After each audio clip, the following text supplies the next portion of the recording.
పాప బొమ్మని తీసుకుని శౌర్య తల్లిదండ్రుల దగ్గరికి వెళ్ళగా అది చూసి కార్తీక్, దీపలు కంటతడి పెడతారు. ఇదంతా గత ఎపిసోడ్లో హైలైట్గా జరిగింది.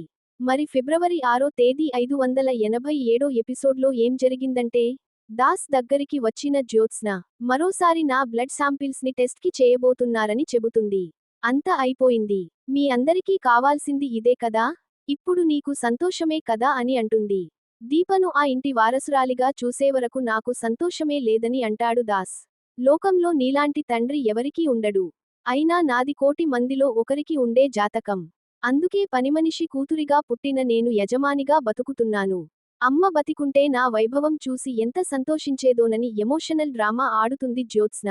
తప్పు చేసిన వాళ్లకి శిక్ష పడాలంటే మొదటి శిక్ష మీ అమ్మకే పడాలి. ఎందుకంటే బిడ్డల్ని మార్చింది తనే. రెండో శిక్ష నీకు పడాలి. ఎందుకంటే నిజం తెలిసినా ఇన్ని రోజులు మౌనంగా ఉన్నందుకు. నేనేం తప్పు చేశాను నన్ను శిక్షించడానికి? సొసైటీలో దశరథ కూతురిని అన్నది అబద్ధం. నేను దాస్ కూతురిని అని ప్రపంచానికి పరిచయం చేసుకోలేను. నీ స్థాయిలో నేను బతకలేను అని అంటుంది జ్యోత్స్న. నీకు తల్లి చనిపోయింది. అయినా అమ్మ అనే పిలుపు చావలేదు. పెంచిన తల్లి రూపంలో ఆ పిలుపు ఇంకా బతికే ఉంది. కానీ దీపకి తల్లి బతికే ఉంది. కానీ తనకి అమ్మ అనే పిలుపు చచ్చిపోయింది. ఈ జన్మలో చేసిన పాపాలన్నీ ఈ జన్మలోనే కడుక్కోవాలి. దూరమైన బిడ్డని మళ్ళీ ఆ ఇంటికి చేర్చాలి. అమ్మనాన్న పిలుపులు కూడా లేకుండా బతుకుతున్న దీపకి అమ్మానాన్నని ఇవ్వాలి. నీ పరిస్థితి ఏమవుతుందో నేను చెప్పలేను. వాళ్ళు తమ దగ్గరే నిన్ను కూడా బిడ్డగా ఉంచుకుంటారో, లేదా తరిమేస్తారో తెలియదు. కానీ నువ్వు చేసిన పాపాలన్నీ వాళ్లకి తెలియాలని అంటాడు దాస్. నువ్వే నన్ను కాపాడు. నువ్వు మాత్రమే నన్ను కాపాడగలవు. నిజం తెలిసే టైం వచ్చేసింది.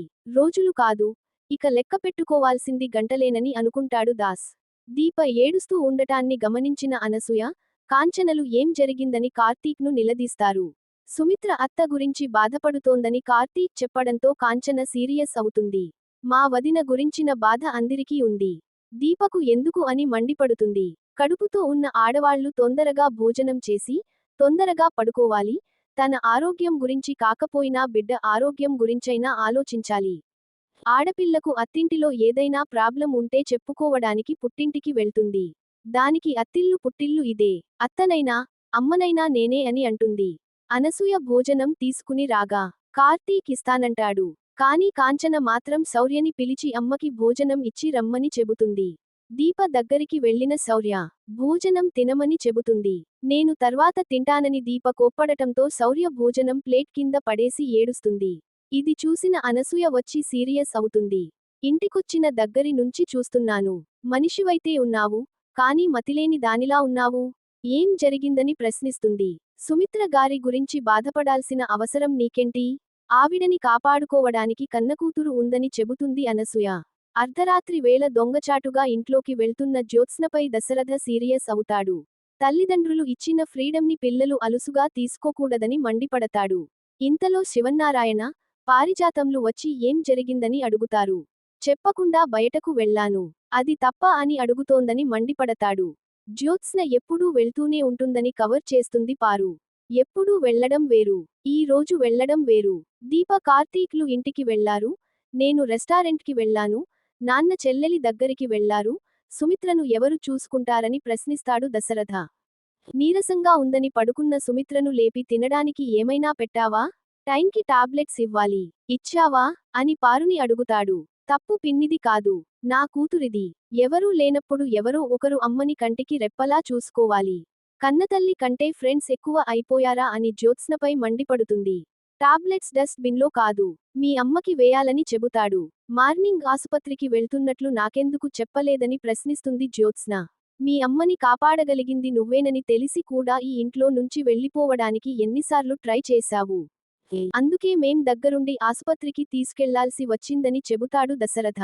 తల్లి చనిపోవాలని నువ్వు కోరుకుంటున్నావని అనడంతో శివన్నారాయణ కొడుకుపై కోప్పడి లోపలికి వెళ్లిపోమ్మని చెబుతాడు. జ్యోత్స్న ప్రవర్తన వల్లే దశరథ ఇలా మారిపోతున్నాడని శివన్నారాయణకు అనుమానం వస్తుంది. కార్తీక్ బాబు, నీ మెడలో తాళి కట్టాక నీ జీవితమే మళ్లీ మారిపోయింది. దొరికిన బతుకుని పూల తోట చేసుకోక, పనికిరాని మొక్కల్ని పెంచుతున్నావా అని దీపై కోప్పడుతుంది అనసూయ. ఏం జరిగిందని దీపని దగ్గరికి పిలిచి అడుగుతుంది కాంచన. శౌర్య మీద అరిచేంత బాధ ఏంటో నాకు చెప్పమని అంటుంది. కార్తీక్ నాకు నిజం చెప్పాడని కాంచన అనడంతో బావ నిజం చెప్పేశాడా? అత్తకి నేను ఏం చెప్పాలి? అని దీప మనసులో అనుకుంటుంది. మీరిద్దరూ నాకు దొరకడం లేదు. ఇద్దరూ తెలివిగా ఆన్సర్ ఇస్తున్నారని మండిపడుతుంది కాంచన. కంటికి కనిపించే ప్రాణానికి ఒక ప్రమాదం ఉంది. తను ప్రాణం పెట్టుకున్న ఒక ప్రాణం వదులుకుంటే కంటికి కనిపించే ప్రాణానికి ప్రమాదం తప్పొచ్చు. కనిపించని ప్రాణాన్ని కనిపించే ప్రాణం కోసం వదులుకుంటే న్యాయం అవుతుందా? అన్యాయం అవుతుందా? ఏదో ఒక ప్రాణాన్ని వదులుకోలేని పరిస్థితి అని చెబుతుంది దీప. నా జీవితంలో జరిగిన ఒక సంఘటనే దానికి సమాధానం. కార్తీక్ పుట్టిన తర్వాత నాకు యాక్సిడెంట్ జరిగింది. ఈ 2 కాళ్ళు జీవితంలో పనిచేయవని చెప్పారు. అంటే నేను చచ్చిపోయిన మనిషితో సమానం. ఒక అర్ధరాత్రి చచ్చిపోదామని అనుకున్నా. ఆఖరి నిమిషంలో ఊయలలో ఉన్న పిల్లాడి ఏడుపు వినిపించింది. నా కోసం కాదు, నేను వాడి కోసం బతకాలని అనుకున్నాను. వాడికి నేను ప్రాణం పోస్తే నాకు వాడు ప్రాణం పోశాడు. కనిపించే ప్రాణాన్ని పోగొట్టుకుంటే కనిపించని ప్రాణానికి అర్థం ఏముంది? అనడంతో కార్తీక్, దీపలు ఎమోషనల్ అవుతారు. ఇంతటితో ఎపిసోడ్ ముగుస్తుంది.